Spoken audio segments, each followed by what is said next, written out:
Are you Mr. Prado? Alvarado quiere un bizcocho. Alvarado quiere un bizcocho. I'm sorry. I don't understand Spanish. Mr. Atwell said...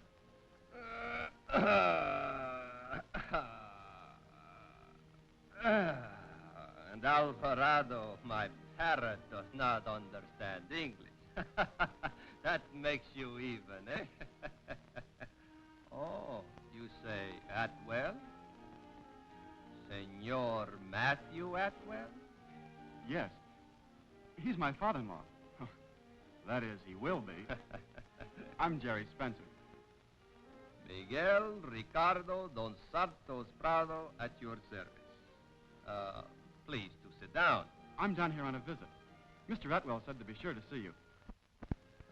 Senor Atwell buys much coffee from me. Please to sit down.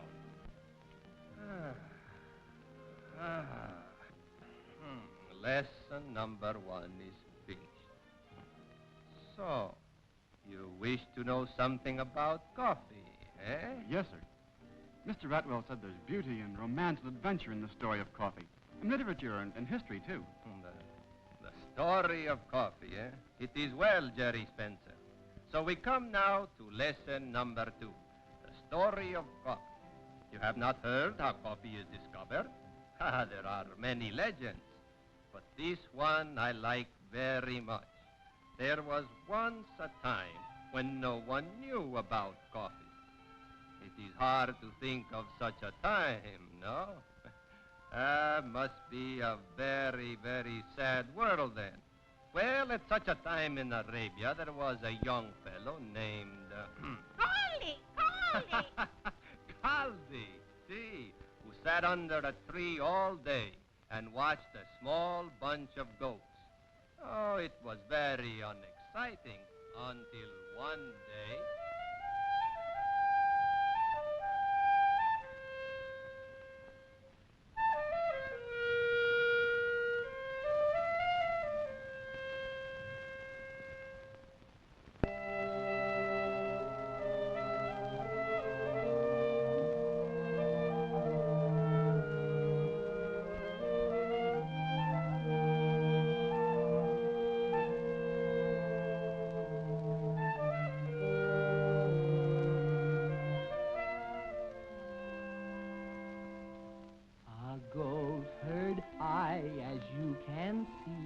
I tend my goats most patiently, but I'm as bored as I can be, for goats are such dull company.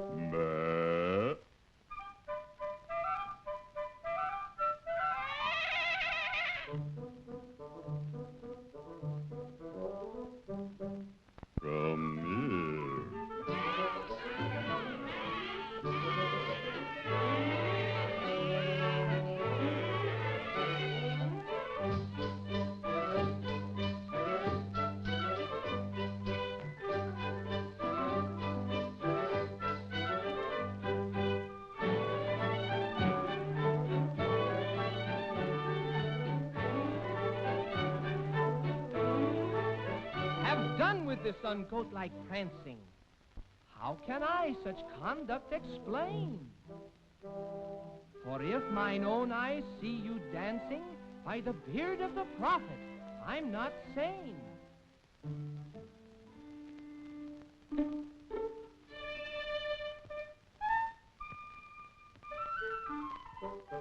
Do the cherries. Do the cherries. Do the cherries. Do the cherries. Up on the coffee tree. Up on the coffee tree. I ate them. We ate them. We ate them. And oh, they made me happy as can be. And me, and me, and me, and me, and me. They made us feel so happy that we danced about in glee. The coffee cherries. The coffee cherries. It seems incredible, but maybe it's true. I'll try them myself. I'm feeling so blue, they may do for me what they've done for you.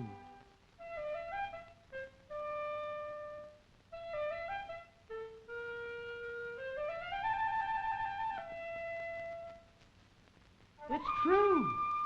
It's true. It's true. It's true. He ate the coffee cherry and it's true. It's true. It's true. It's true. It's true. He ate the coffee cherry and it's true. He ate the coffee cherries upon the coffee tree. He ate the coffee cherries. It's true as you can see. It's true. It's true. It's true. It's true. He ate the coffee cherries and it's true. It's true. It's true. It's true. It's true. He ate the coffee cherries and it's true.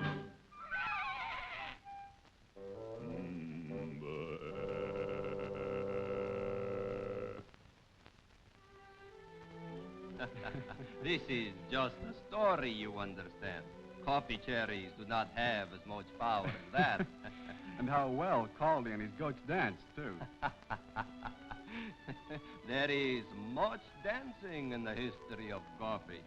In the coffee houses of Constantinople were told the stories of Arabian Nights, stories of Scheherazade. In the ballet of Scheherazade, there is a dance of the prince and princess.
That was beautiful, no? Boy, talk about poetry in motion. Poetry? He's a poetry and coffee, too. There was a time when we were like clubs, where big poets and writers came like Oliver Goldsmith and Samuel Johnson, and people of the theater like David Garrick and the great actress Mrs. Siddons, and other people listened while they talked. Ah, it must have been great times to sit around a big table and drink coffee and see great men and hear stories which the whole world would hear one day.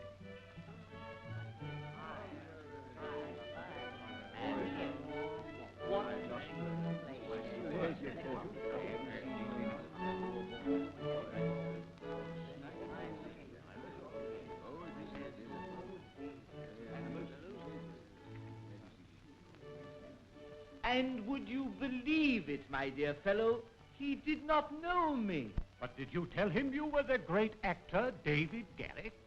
I bade him look upon me. There was no need for taking my name in vain. Here comes Dr. Johnson. Johnson.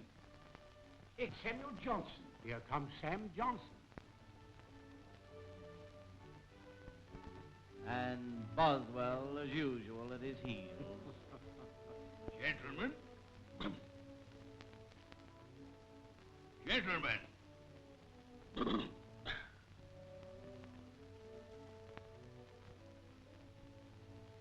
How do you do? My dear Oliver Goldsmith, I ask pardon for my tardiness. In truth, young Boswell here is much too good a listener. I had no mind of the time. Your apologies, my dear Johnson, fall on ears unheeding. I've scarce noticed your absence, what with sipping coffee so delicious, to say nothing of a free seat at a performance of the great Garrick yonder. And David is a pretty lad. 'Tis sad that where such beauty reigns, seems not a welcome place for brains.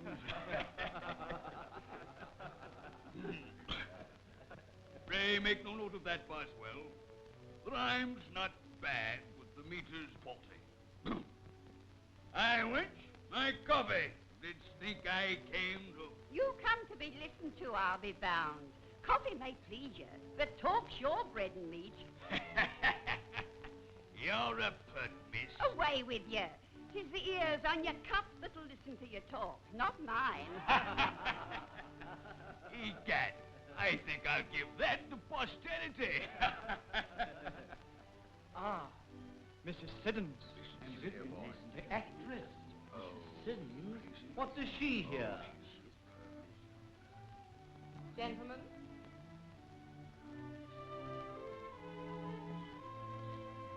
Gentlemen? Ah, my dear Mrs. Siddons, you do me too much honor to seek me out here. Samuel Johnson, you promised me a play. You will not escape me in a coffee house. Siddons is no disdainer of coffee. Have me a cup and a chair. Aye, wench, coffee for the lady. And as for a chair, surely a seat not fit for greatness and beauty, but 'twill be a throne if you do sit upon it. I'm afraid you're as flattering to this hardwood bench as to me. I trust you may be as flattering to the coffee. That is, when it comes. What's this? No coffee? I went.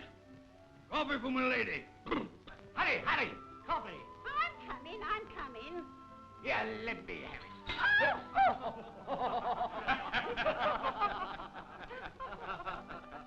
Egad, my lady. The poor girl has fallen before so much greatness and loveliness all in one person. 'Twas too much for her.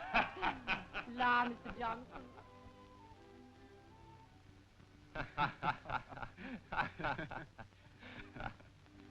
There was lots of history in coffee houses, too. The French Revolution began in a coffee house. The American Revolution had lots of plans made for it in coffee houses. On the night of April 18th, 1775, the ride of Paul Revere was perhaps being planned in the Green Dragon Coffee House in Boston. James Otis was there, John Adams, and a young friend of Paul Revere. They talked very quietly about the coming of British soldiers. Ah, senor, it was a very, very bad time.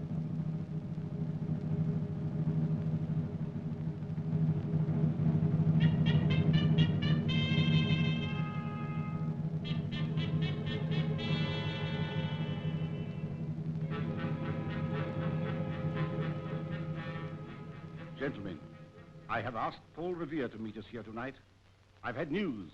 2 brigades of redcoats have been ordered to move against us at once. When, Mr. Adams? That I don't know, Mr. Otis, nor by what road. But the situation is desperate. We must resist now or never. You have no question of which it will be. None. The Minutemen have settled that. But we've got to know when they'll strike and where. We haven't a chance otherwise. I wish young Revere would get here. He'll be here, Mr. Otis. He promised to meet me here by 10 o'clock at the latest. Here he is now. It's Paul. I'll let him in.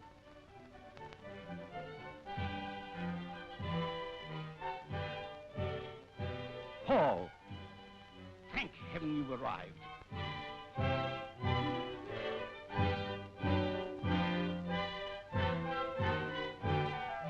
What have you learned? Not enough, but this much. They're ready to march tonight. How will they come? I haven't yet learned. Their ship, the Somerset, is still anchored in the bay and no sign of activity. They may come by land. We've got to know. 'Twould be suicide to try to stop them unprepared. We will know. And you shall help me. I'm ready. Where do we go? You go to the tower of Old North Church. It commands a view of the barracks. Watch carefully. Have 2 lanterns with you in the belfry arch of the tower. When you see which way they are to come, hang out a signal light. 1 lantern if they come by land, 2 if they leave by sea. But, Paul, what good will that do? There still will not be time. My horse and I will be on the other shore ready to start the moment I see the light. I will arouse the countryside if I have to call on the crack of doom to help me. I'm off. Wish me luck. With thy blessing, O Lord. So, Jerry Spencer, coffee and coffee houses played a big part in the history of the whole world. And so we finish lesson number 2.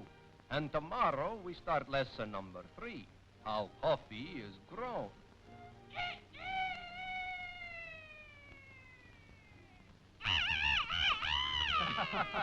Dios mío, Alvarado say it will be tomorrow pretty quick. It is long past time for bed. Come, Jerry Spencer, mi amigo. We will leave the story of coffee until tomorrow. Now the house is this way. Come.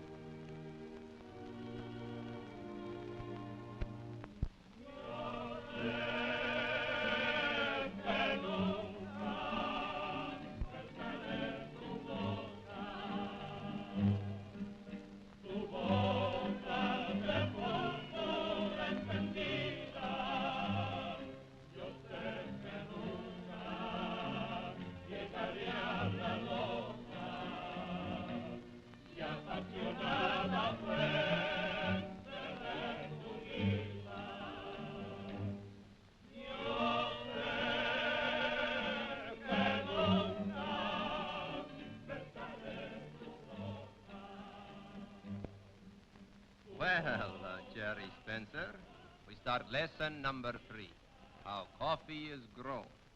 Here is the fazenda of Miguel Ricardo dos Santos Prado, what you would call a coffee plantation.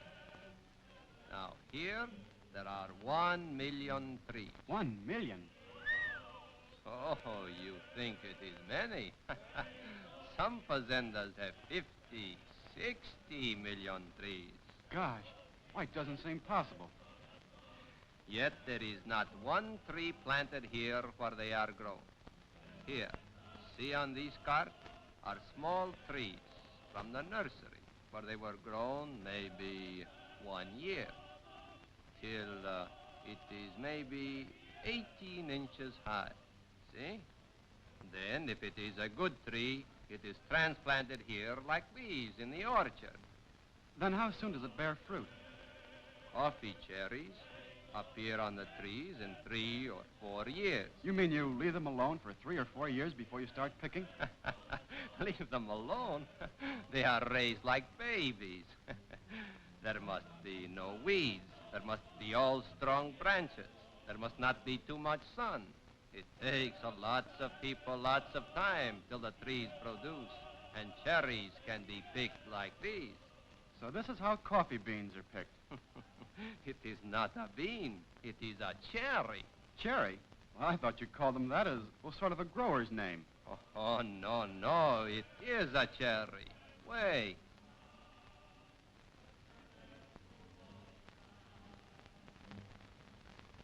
See? Inside the cherry is the coffee bean. Uh-huh. I see. There's a bean in every cherry, is that it? Well, sort of like the cherry pit. There are 2 beans in each cherry. Here, I'll open it and show you. But that cherry isn't ripe yet, is it? It is ripe. If it is not ripe, it is not picked. Well, there are still flowers on that tree. How can there be ripe fruit on it? Oh, it is sometimes so. Here is a flower, a green cherry, a ripe cherry. And they are all on the same tree. Pickers must pick only cherries that are ripe. To pick a whole tree takes maybe, 6 months. See? Then what happens to the ripe cherries?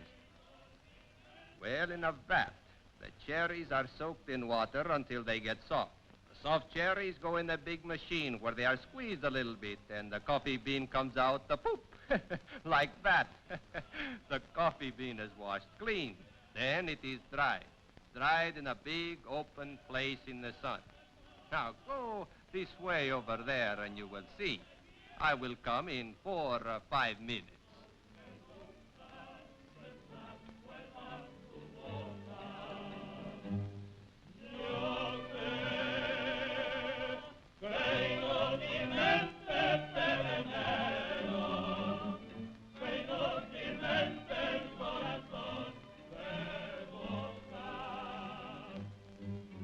Cuidado, señor. No pise sobre los granos de café. Speaking to me, mister? Tonto idiota, le dije que no pise sobre los granos de café. Anda, fuera de aquí, anda. Fuera, fuera. ¿Qué le pasa? What is happening here? Perdóname, señor Miguel, pero le dije al americano que no pisara sobre los granos de café y no puso nada de atención. Quería pisar sobre los granos. What's it all about, anyway? He says to you, do not walk on the coffee. And right away you walk. It made him angry. And I thought he was calling to me. Sorry, mister. Bueno, muy bien. Adiós. Now, Jerry, over here we continue our lesson. Now you see, here the beans are dried. They must be turned over many, many times in the sun. It takes maybe 4, 6, or 8 days. And when the beans are dry, then are they ready for market? No, they are not quite ready yet. For, you see, the bean still has a coat like parchment. See? In the warehouse, it goes into a big machine where it is rubbed, and the parchment coat falls off. After this, the coffee must be cleaned, sorted, and in size and in grade. Then it is packed and is ready for market. So, Jerry Spencer, we finish lesson number 3, how coffee is grown. Now, in different places, it is grown different ways. It is picked different ways. It is dry, clean, sorted different ways. But in all ways, coffee makes lots of people happy. And it will make you happy too, I think. Well, I hope so. It's certainly given me a pleasant visit here with you. What's that? Oh, that is the whistle of the riverboat, which tomorrow is to take you to Big Boat, which will take you home. You will like that, eh? Yes. But I'm going to miss you a lot, Miguel. Well, it's been marvelous, and someday soon I'm expecting to see you in New York. Oh, someday I will come. But when one leaves with coffee all of one's lifetime, he sees all of the world. For in all of the world is coffee. Adios, mi amigo.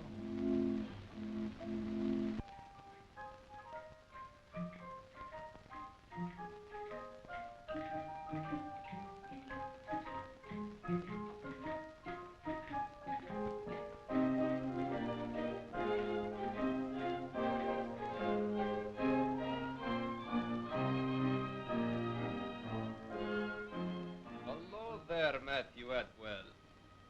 Hello, Miguel. I didn't know you came back with Jerry. I had to come back. I have to learn the lesson number 4. Lesson number 4? That is right. Number 1, 2, 3, Jerry has learned from Miguel. Lesson number 4, Miguel must learn from Matthew Atwell. Yes, of course. But what is lesson number 4? How coffee is blended, roasted, and packed. You will show Miguel, no? I will show Miguel, yes, by all means. Come on, will you? May we come too, Mr. Atwell? Yes, Daddy, please. Eh, what? Hello, you two. For a minute, I thought it was... now, run along, you two. The plant's out that way.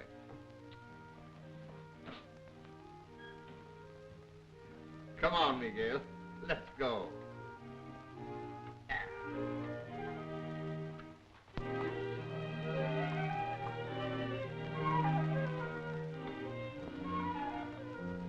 Green coffee starts on its last journey from this large storage room, where it is brought directly from the dock warehouses. And there it goes into the green coffee chute. Down this chute go the bags of coffee that go to make a full blend.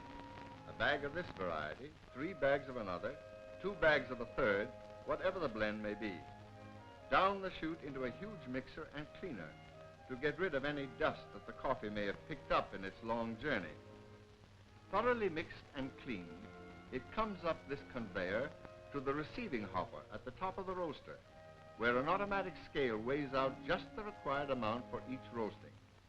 When the roaster is ready for a new batch of green coffee, the operator or roaster man releases the green coffee in the hopper above, and here it is pouring down in a green stream into this huge drum-like oven. The roasting process lasts from 15 to 18 minutes, depending on the type of coffee. The coffee beans are continually tossed around the heating unit so that each bean is evenly roasted. While the roasting is nearing completion, it is carefully examined by an expert operator, and just at the right time, he rolls up this large cooling bin, flips up the spill chute, and there you have the roasted coffee in the well-known brown coffee bean.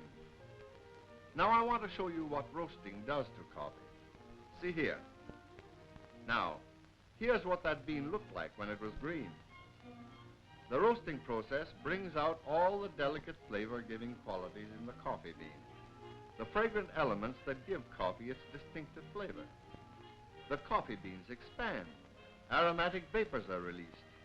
The bean, as you see, is literally blown up to more than twice its green size, with all the flavor and aroma of the coffee imprisoned inside. Keeping this goodness which has been created fresh is part of the coffee packer's problem, because the moment air comes in contact with the coffee beans, they start to lose their strength. And if air continues to reach them, they eventually become stale and flat. In a little while, you'll see how we've solved that problem. By packing this coffee within a very short time after it's roasted and ground in vacuum cans. Cans, that is, from which the air has been removed. And so preserve the freshness of the coffee until it's opened in the home. And now, over there, the coffee is cooling and ready for grinding. Here it is going into a huge bin, after which it passes into this grinder. Before grinding, the coffee goes through ingenious cleansing mechanisms that remove every particle of foreign matter and leave only the pure coffee that pours down this chute into the packing department on the floor below. And here comes the coffee to its last operation, weighing and packing in vacuum cans. No hands touch either can or coffee from the time the can starts its journey until it's filled, sealed, and ready for packing in cases.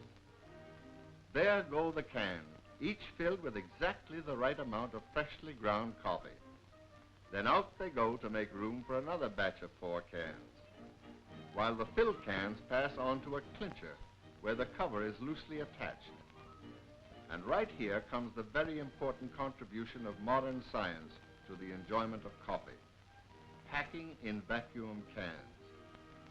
After the covers are put on, the can enters this chamber, and just before the cover is hermetically sealed onto the filled can, an ingenious suction device draws the air out of the can, leaving the freshly roasted coffee surrounded only by its own elements, and no air to rob it of its flavor and aroma.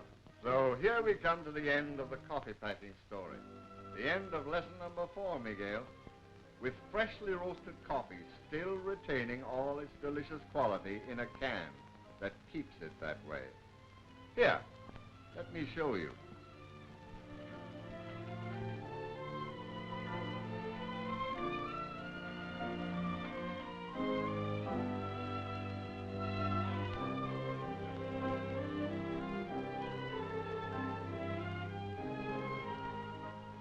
Here it is, the perfect container for good coffee.